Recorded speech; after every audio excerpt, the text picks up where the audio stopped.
Hi there, Will Leach and Kerry Gregg back with the Commission Files from Commission Christian Radio. Once again, we've settled into Studio 2. It's humming away nicely after enjoying a bit of tender loving care from our IT expert. Now let me start this time by telling you a story. Picture the scene. A young man and his friend want to start a youth club at their church, a well-established church in a country town somewhere in Northern Ireland. A youth club, somewhere for young people to come and feel part of their community, to be welcomed and known and cared for. They go to the minister and they explain their idea, and he's receptive and tells them to explain their idea to the church leadership. So they go to one of the leadership meetings and they explain. And the response? What? Bewilderment. Confusion. They were genuinely asked questions like, haven't we raised and loved these young people already? What more do they want? If they need some activity and exercise, couldn't they always come up to my farm and I'll give them a pitchfork and they can get started? Now, this really happened in Northern Ireland. When do you think it happened? Don't know. Recently? Not recently? 1949. Gosh. It was my late dad and his friend. Dad was about 21, and he and his friend wanted to start that youth club. And they did, by the way, and it's still thriving very nearly 80 years later. So what's your point?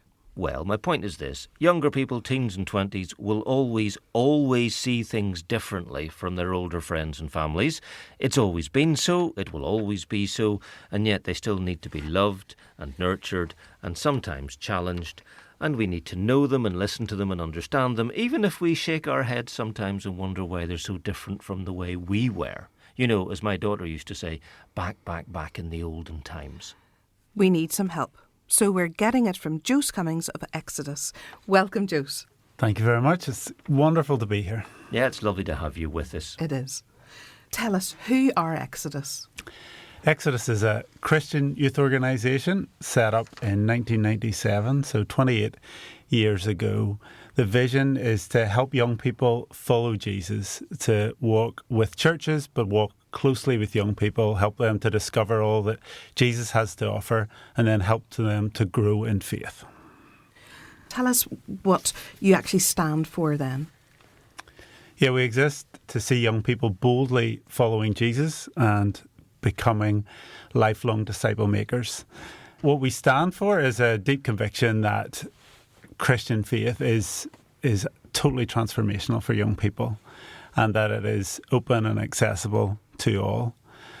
We also believe that I think young people often need help or encouragement to discover all that Jesus has for them. And so we try to create opportunities that will help them to take small steps and then big steps of what it means to be deep followers.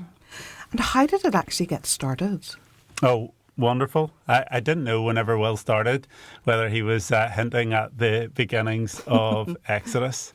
My father had no idea of nightclubs, so let's follow that line and talk about nightclubs. Yes, let's talk about nightclubs. So Exodus began in the north coast of Northern Ireland in Portstewart, and in the mid-90s there was a significant clubbing culture which was a negative influence on lots of young people, both Christians and not, where they were slowly being drawn away from Christian influences, Christian spheres, Christian opportunities. And so Exodus began with the question, well, what's the alternative? What do we do? And so Norman Linus, a local businessman, his wife Linda, and Jim Brown came up with the idea of what was called a night base. Calling it a Christian nightclub was definitely not a politically correct move. So they invented the term night base. This would be a place where you could come and you could have fun, but you would also be surrounded by Christian role models and Christian opportunities. I think key to the story is the name Exodus. It came as part of a bit of Bible teaching that Norman and his wife Linda heard at the time. But the vision is all there in the name, where in Exodus 3, God called Moses by name and then said, go, I'm sending you to get my people out of Egypt. And the vision of Exodus is this journey that young people can go on out of being lost, out of slavery to so many things. But I think that the call that was given to Moses, what was put onto the the children of Israel was not simply to get out of Egypt, but to go into the promised land. Exodus 3 describes it as a spacious place. That's a really special kind of phrase for me that is linked throughout the Bible, but a spacious place where they could flourish. And so the vision of Exodus, the organisation, is that to see young people on that journey from lostness or trappedness into not just an absence of negative influences like nightclubs or whatever that might be in today's context, but into a place where they flourish in all that Jesus has for them. Did it work? It worked in many levels. It worked that we still exist 20 years later, and that there are tens of thousands of young adults and now families that have been impacted and blessed. Maybe on a personal level it worked for me. I was a 16-year-old living in Portstewart at the time that Exodus started, and I was pointed in a direction that transformed my life in a way that I couldn't have imagined. As a young person of 16, why were you drawn to go there and not a nightclub? I think the key moment probably was being invited. I think that's really significant in lots of things, particularly in youth ministry. So Jim Brown came to my school, and I kind of heard this thing was happening, but he came and he looked at a small number of us and said, "Do you want to come?" And so that sense of personal invitation was enough for me to want to go. And then that continued early on, where there was volunteers who started to get to know me as I came. And then a couple of years later, I was invited to join a team, which is kind of the core ministry that Exodus now has. So very much the leaders were investing in the young people and coming alongside then. And that's, maybe you could fill us in a wee bit more now about what Exodus does in their discipleship. On a kind of theoretical point of view, that idea of journeying with is central to everything that we have done. And significant youth ministry comes whenever youth leaders understand their role to journey alongside. And I think I experienced that personally, and that is now deep within me as something that I want to encourage others along. See, you've set off all sorts of little explosions of understanding in my brain, because I grew up in Coleraine. And I remember at school someone saying, "Here, do you want to come to this, Wally?" And handing you the little card for the nightclub party that was going to be on. And 17 or 18, I went to one because everybody else went to one. And I do remember it very clearly. And I remember thinking, I'm a little bit bored. I don't want to get drunk, but everybody else is. Maybe this isn't for me. And came home and my mother said, "Well, I hope you've got that out of your system." And I thought, well, I probably haven't. I'll probably go to loads more. And I never did, because what it came down to was a load of my friends were praying for me. Wow. And I didn't know that until later. But it wasn't until I went, and this is an old story, to my youth fellowship in my church that I was known and loved and nurtured and made to feel like somebody who mattered. And that was the difference. So all these little explosions of it would have been some years, he said carefully, before the late 90s when all this happened. Kerry asked you about your discipleship approach. Part of that is what I've just alluded to, is knowing who somebody is, noticing them and knowing them. Elaborate on that for us a little bit. Just to give people a little bit of a framework of how this operates first, and then maybe moving into that. So Exodus offer a range of opportunities. We are in schools offering courses to young people who are less likely to have any Christian background. We offer mentoring, which is in very small groups. And another big thing that we do and are known for is our teams, which really are a 6 to 8 month journey of 10 to 12 young people where they meet weekly and then finish by serving internationally. So that's the context, but where does that all fit in? I think exciting youth ministry happens where young people are noticed first. Often we have to be able to see young people where they're named.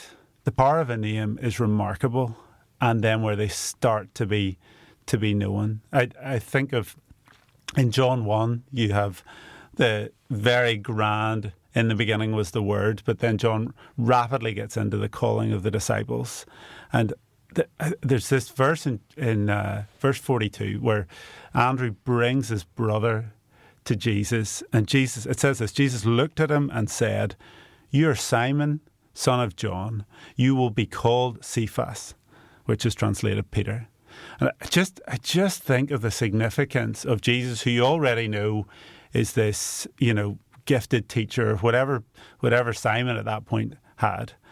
And Jesus looks at him, he notices him, he names him, and then he has this sense of, I can see what there is. I have this double vision for I can see who you are now. You're Simon, you're the fisherman, you've been brought by your brother, but I can see Cephas right down. And I think the essence of that is where great youth ministry lies, where you're able to notice young people with whatever's going on in the midst of a busy assembly or a classroom or that kind of thing, where you're able to pay attention to the details of their lives, which often starts with their name. Again, back to the call of Exodus. Moses. God names Moses at the start. And then that you know young people in a way that points to what they can be, as well as caring for where they are. It's such a simple thing, isn't it? Mum, where are you going? I'm going to this thing because you know what? When I bumped into the girl, when I bumped into the fella, they remembered me from last time. Mm-hmm. They knew my name. And that goes for anyone. Does. It's a young person particularly, because so many times young people can just be overlooked. But actually, all of us just want to be known and knowing that somebody remembers us and cares enough. So that is really encouraging to hear what you're doing with Exodus. Could you maybe just tell us a bit about the different courses that are run throughout Exodus then to helping people follow Jesus? If I start with what we do in schools, we use existing things such as Alpha, but one of the resources that we have come up with is a course called SOAR, which is a self-leadership course. We've written it in line with the curriculum. It's been endorsed by Stranmillis College, but it's 6 weeks where young people get to unpack and understand more of who they are and what their contribution in the world is. A lot of the time young people are asked, what do you want to be when you grow up? But I think potentially a more significant question is, who do you want to be when you grow up? Yeah. And they're not often invited to think about that, and they're not often maybe made aware of the significance of where they end up is a lot more about the choices they make about who they're going to be. Mm-hmm. And so for us, delivering that provides an opportunity to support and care for young people at whatever stage they are, but also for young people to identify that here are the Christians that are in our classroom who actually care for where we might end up. And that gives us connection to being able to offer lots of young people further opportunities. And then the second big, in terms of course, that we offer is linked to our teams, where I said we've small groups that run for 6 to 8 weeks. And we have 4 different stages which link to our name. We have Explore, Exchange, Express and Extend. And each of those is an opportunity for young people with their peers and with role models to take another step in where they feel they're ready for. So an Explore course has a taste and see who God is, but it expects that most of the young people doing that won't have any existing Christian faith, but will be open to investigating more. And we work right through to our final course, which we call Extend, and that's about helping to understand life as a disciple maker. A lot of the time, discipleship, and both for young people and for adults, we often view the mature disciple as the one who's in perfect commune with God or whatever it is, but it becomes very, this is about me and God. And actually the vision that Jesus presents is about fruitfulness. It's about multiplication. The parable of the sower. It's so many of those kingdom of God parables are around multiplication. And so the understanding of what it is to be a disciple maker is absolutely vital. There's a very different task, though, in having a young person join you and start to learn with you who's churched or has Christians around them or is a believer already, or someone who's heard nothing. And that's increasingly the case nowadays, where you meet people and you meet them in churches because they're curious and they come along. They love the sense of community, they love the sense of belonging, they love their name being known, all the rest of it. And when you say, well, you know the story of Moses in the basket, no. You know what I mean? You must have to have different approaches from where you start with someone based on where they are when you first meet them. Oh, absolutely. A few principles. The gospel is always good news. It's really easy for us to start to think that the gospel isn't really, in 21st century, with all the cultural values that are going on, that the gospel is only good news for a subset of people and a shrinking subset. So we have to start with the absolute confidence that when Jesus said, "I've come that you might have life to the full," that is actually really true. Not in an arrogant way, but in a hopeful and hope-filled way. The other thing, another principle that you've already mentioned is not underestimating the small things. A level of care, a level of interest actually demonstrates something pretty radical. And yes, we need creative ways to engage young people, but it often comes back to doing the small things well. And I think maybe the third principle would be invitation really matters. The correct invitation at the correct time. So the correct invitation might be, would you like to come to?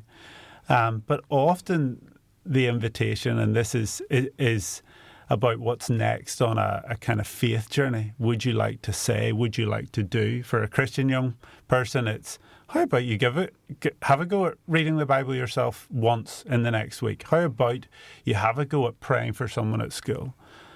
For the young person who maybe isn't in a faith journey yet at all, it can be would you like to come to this thing? Would you like to ask a question? Would you? And often I think we miss the power of invitation. We think more about what we have to put out there. Sometimes it's a promotion mindset, and actually the power of invitation. Back to name, back to noticing, back to knowing. Mm-hmm. And that is. It is powerful, because I'm even thinking back to whenever I was about 15, and it was friends who invited me to SU that encouraged me to go, but I wouldn't maybe have necessarily thought I could have gone. And then I'm thinking, well, what about the young person who is feeling isolated and maybe doesn't have very many friends? Would you approach that in your teaching about how to reach out to other young people that would find it difficult to connect, that have the social issues there? Like, firstly, Christian community is totally radical and incredible. Like the experience, and maybe when we're in the Christian world, we forget that the amount of love and care that you can receive from being part of Christian community, and that can be really, really attractive and significant before you even get to lots of the other aspects of what it is. Again, that comes down to your confidence and your awareness. And then again, about sometimes we'll be encouraging young people who are around us who are Christians to think about how they apply their faith in an outward way. Again, key value, being outward rather than simply inward, is really important. Sometimes we'll give them little challenges. Again, the invitation, who here would be up for doing this? And you're obviously trying to help them do that in an appropriate way and in a caring way. But I often think of the Dead Sea versus the Sea of Galilee. Really simple illustration, and I'm probably butchering geography and theology all at once. Sea of Galilee, famous. Hasn't stopped us before. Yeah. Sea of Galilee, famous, where the River Jordan runs in and out, and it's full of fish and life and all this. And the Dead Sea is obviously dead, and the same river that brings life into it, the Jordan, is coming in, and yet there's no outflow. And so even though all the goodness is coming in, the fact that there isn't an outflow is actually limiting so significantly. And in terms, again, of raising up disciples, we often focus on the things that are coming in, which are really important, but the role of mission in helping us mature is absolutely vital. I'm going to talk a little bit shortly about, more generally, just about young people and what their challenges and issues are. But you mentioned one thing I just want to follow up on. You talked about the SOAR self-leadership program and that it was certified and endorsed by Stranmillis. Those connections with schools, churches, colleges, other bodies clearly are very important. if you want to work with young people, it takes a village, and that kind of really, really matters. Again, a weakness of youth ministry in the past has been to emphasise the role of the youth leader and forget or downplay the role of parents, school, wider church. And I think we're all on a journey, those of us in youth ministry, to see, well, where does youth ministry fit and how do we do this more widely?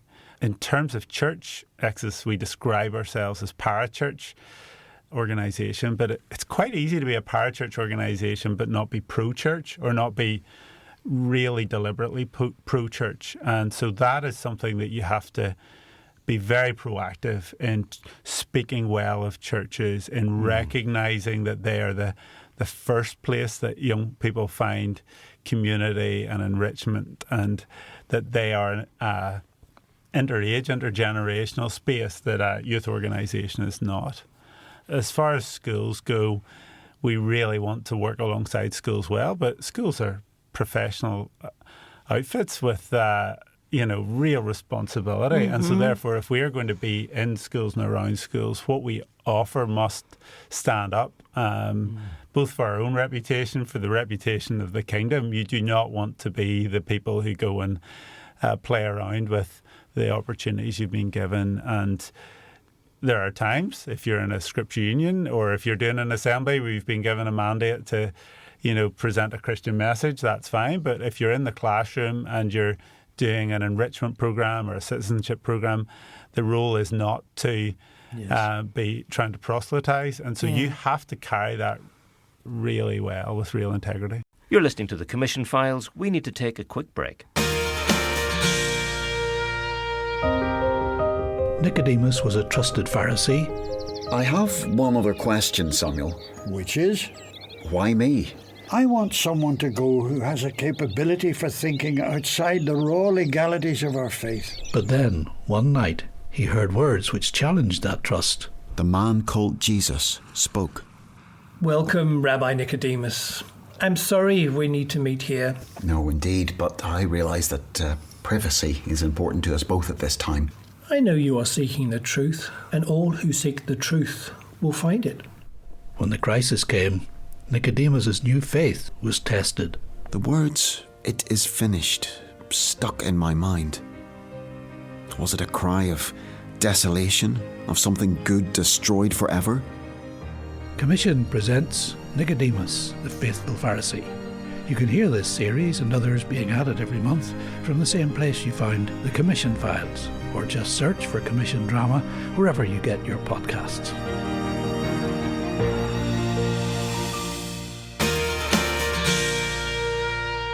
You're listening to the Commission Files, and we're chatting with Jose Cummings from Exodus. What are some of the biggest challenges facing young people today? Wow, what a question. That's just a wee small question.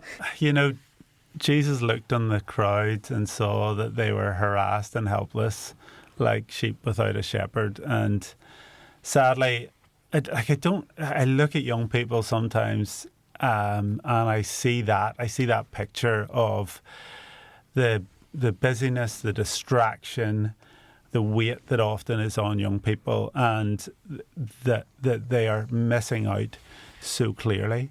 And that comes from lots of different angles, but it is often just that there is too much input and not enough opportunity to pause and discover. That hangs for young people and probably for the rest of us as well. But for young people, the key thing is they're at a point of trying to work out and decide and define who they are and where they're going. And yet the influences that help them find that path there are just so many voices for them. Obviously, social media can be a part of that. And part of it can be the voices that it is presenting, but part of it is just the lack of space. We started talking about a spacious place, and I don't think young people feel that often that they're in a spacious place, that there is space for them to flourish. Time to think. Time to discover who they are, time to identify. And yes, it's not like, we go back whatever number of years and, teenagers were all, writing 10-year plans and understanding, that's not. Mm-hmm. But the squeeze there, is hard to watch. Phones, for example, like young people. That's the cliche. Head in the phone, head in the screen. and just being like brainwashed with everything that's being thrown at them. How do you sort of teach them about? Well, the space thing's got to be part of it, isn't it? That's just saying. Exactly. And there's a quote I know you're familiar with. All they know is on their phones, but that's not what they really want. But quite often we don't know what we really want in life. You don't know what I mean? Yeah. We're still working it out. Yeah. I think there's times that we need to understand that young people are different, and then there's times that they need to understand that young people are just like the rest of us. I think we, again, back into discipling, we spend a lot of time thinking about, or we have spent a lot of time helping young people understand who is Jesus and that kind of thing. We don't always focus on how to follow Jesus. And that really practical, the rhythms and the routines, the habits that you form, I think increasingly are important. What is the structure? What does the life of a Christian look like, and why? And how do we help you step into it? How do you build a life that is attempting to align with Jesus? How do we take seriously, if we're Christians, that he asks for all? The call to lordship is really significant. And we, rather than just simply mentally trying to assent to that, I think young people and all of us, in a world that suddenly has phones that are changing everything around us, we need to work out, so how do we follow in the midst of that? How do we create space to grow in that way? Space is important. Because, of course, you have youngsters who are approaching issues of identity. You said they're working out who they are, never mind what they want to be. And sometimes Christian teaching can be presented very much as at odds with societal norms now. Young people struggling with what they feel they want or what they need. And that can be sexual orientation issues. It can be gender issues and gender identity issues. How do you be kind and accepting and loving and supportive and genuine without compromising? Well, that's a great list. And that's a really good starting point. Start with that. Start with being kind and loving. So where you start matters. So we start with young people are made in the image of Christ. And isn't that an amazing starting point in a world that is interested in dignity and rights and everything else, that actually we have such a strong starting point and such a strong mandate to then go and say, so every young person, no matter what journey they're on, no matter what questions they have, no matter how they may accept that they made a mistake today or yesterday, or maybe absolutely convinced that they are in the right, we have this incredible opportunity to show them dignity and love and care. When that's your starting point, that really helps what happens beyond. And if you can caringly convince anyone, young people, that is your starting point, that when you do come and say, well, actually, this is how we see the world and why we see the world in that way, I think you're much more likely to be heard. I think it is equally important to say, the gospel does, John 6, Jesus was surrounded by all these disciples. He's just fed the 5,000. He's saying he's the bread of life. And he's saying, you have to eat me. You have to feed on this. And then it says lots of them walked away. And the 12 were left saying, well, and Jesus says, well, are you going as well? And the way it describes it is the message is hard and it causes offence. And that was then, and that is true now. And if we back off the fact that the message is hard, the lordship of Christ is hard and can cause offence, then we lose something. But that doesn't mean that the starting point of caring well is Would lost. it grieve you, though, if a load of youngsters were thinking about whether to come to Exodus events, and some would say, well, all my friends are going and I've been invited, but I'm gay or I'm trans or whatever, they're Christians, I won't be accepted there? It would absolutely grieve me that if we created an environment where young people felt, I won't be comfortable going there, I won't be accepted going there. I think that you miss. It's back to the point, the gospel is always good news for all. So if you're only trying to deal with a subset, or you're only interested in a subset, then you've missed the mark somewhere. Jose, how about the mental health of young people? Are you seeing more and more issues of anxiety, depression, even like self-harm? Well, what I've noticed, so I've been in youth ministry for 22 years, and what I've noticed is how normal descriptions, particularly around anxiety, have become. That it is just usual that young people will describe this, and also then that the youth leaders will describe that, and that's kind of the background before you get into self-harm or more significant areas of mental ill health. So absolutely, it feels like it's anecdotal, but also there is clear evidence pointing that way, and it feels like it's so big that nobody quite has a solution yet. Would you be trained as leaders in dealing with those mental health issues with young people? Yeah, trained, yes, but also we're actually just embarking on we need to be trained more. We want to understand more, and the things that might have arisen occasionally that you needed one person with expertise in an organisation to be referred to, now I feel like, okay, we want everybody to have a level of understanding. I think particularly around self-harm and understanding how best to help people.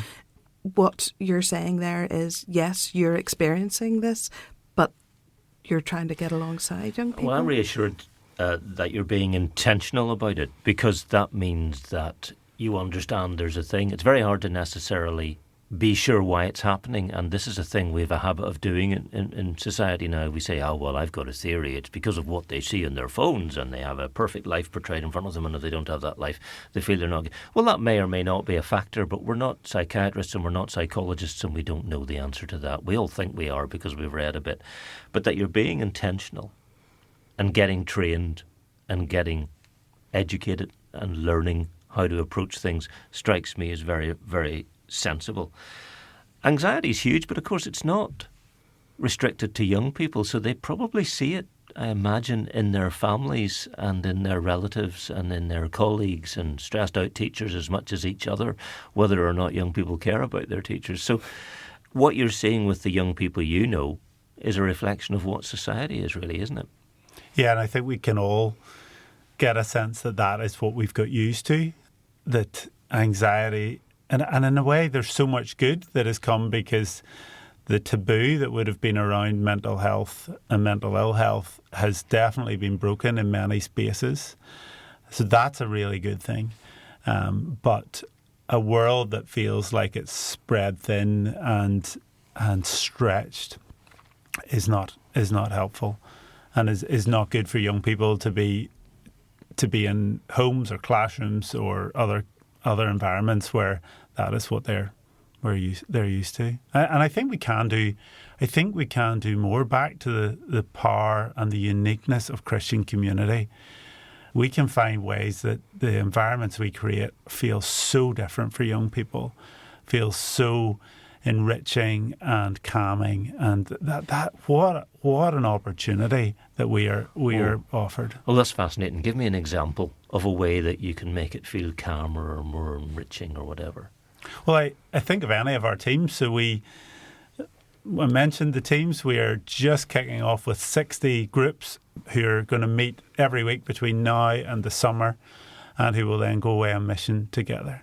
If you imagine you're a young person, and what is an offer to you is that you will come. You may not know anyone in the group. You may have one or two friends, and there will be fun that is based around connecting with others, finding out. There will be a space that if you have a question, that will be accepted. You will have people that you know are deeply invested in your well-being and care. If I go right back to this thing we talked about knowing young people, So talk about 5 kind of levels of knowing young people, if that's okay. We talk about knowing their name, knowing their context, so like what school they go to or that kind of thing, knowing their stories, what happened this week, knowing dreams or motivations, right, and then right at the core, maybe knowing doubts or fears. So if you think about that from maybe your own perspective, how many people know your name? Well, I'm not a ex-BBC journalist, so I'm maybe not as well known, but a few hundred people know our names. So any young person, how many people know their context, maybe somewhere? How many people get to hear their stories of what's going on? Is that, a dozen people? How many people know your dreams or your motivations, what's behind what you do? That's, I would say, for most of us, less than 10. If we manage to get 3 people who know right at the core what our fears are, what holds us back. And so if we are able to create environments where young people are around leaders and around peers who get into that inner circle of some of what it is to know them deeply, I think we have a discipling opportunity, but we also have an opportunity to care well for mental well-being, because to be known is such a freeing, a releasing and energising place. You mentioned about the teams. If there's somebody out there listening and they maybe have a young person interested in getting away, where are the opportunities that you can actually go to? Where are the places that Exodus send you to? Yes, we have wonderful partners in lots of different places in the world. In Eastern Europe, we work in Romania, in Hungary, Slovakia, Moldova. We have a really strong link in Spain. We're doing some things in France and also in South Africa. And then here at home, we have links with churches, organisations in Ireland, North and South, and a couple in Scotland as well. The teams provide the young people with a wonderful opportunity, but each of those 60 groups is partnered with we call them a host, who will be going about day-to-day ministry without a team. And so the opportunity to draw alongside normally a small ministry and serve them for a week or 2 in the summer with the blessing of all the energy and creativity and chaos that young people bring is an absolute blessing. It's amazing, actually. There are so many opportunities out there for the young people. And I know, certainly, having looked at your website, it's very, very clearly structured and well set out.